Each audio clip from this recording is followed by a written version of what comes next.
ಪಾದಯಾತ್ರೆಯ ಅಂತಿಮ ದಿನ ತಾಳುಬೆಟ್ಟದಿಂದ ಮಾದಪ್ಪನ ಗುಡಿಯತ್ತ ಬೆಳಗ್ಗೆ 6 ಗಂಟೆಗೆ ಹೊರಟು. ಮೋಟಾರು ವಾಹನಗಳು ಸಾಗುವ ಹೆದ್ದಾರಿಯನ್ನ ಅಲ್ಲಲ್ಲಿ ಛೇದಿಸಿಕೊಂಡು ಸಾಗುವ ಕಾಲು ಹಾದಿಯಲ್ಲಿ ಹಿಂದಿನ 4 ದಿನಗಳ ನಿರಂತರ ನಡಿಗೆಯ ದಣಿವೇ ಇಲ್ವೇನೋ ಅನ್ನೋ ಹಾಗೆ ಎಲ್ಲರೂ ಭಾರಿ ಹುಮ್ಮಸ್ಸಿನಲ್ಲಿ ಬೆಟ್ಟ ಹತ್ತಿದ್ರು.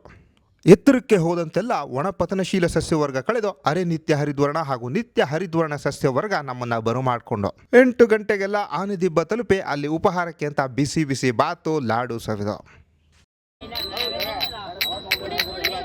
9 ಆನೆದಿಬ್ಬದ ಪೂರ್ವದ ಇಳಿಜಾರನ್ನ ಆರಾಮವಾಗಿ ಇಳಿತಾ ಸಾಗ್ದು. ಹಾದಿಯಲ್ಲಿ ಅಲ್ಲೇ ದೊಡ್ಡ ಅರಳಿ ಮರದ ಕೆಳಗೆ ಮಾದಪ್ಪನ ವೇಷವನ್ನು ಹಿಂಗೆ ಮಕ್ಕಳಿಗೆ ಹಾಕಿಸ್ಕೊಂಡು ಹೆಜ್ಜೆ ಹಾಕ್ತಾ 11 ಮಾದಪ್ಪನ ಗುಡಿಯನ್ನ ತಲುಪ್ತು.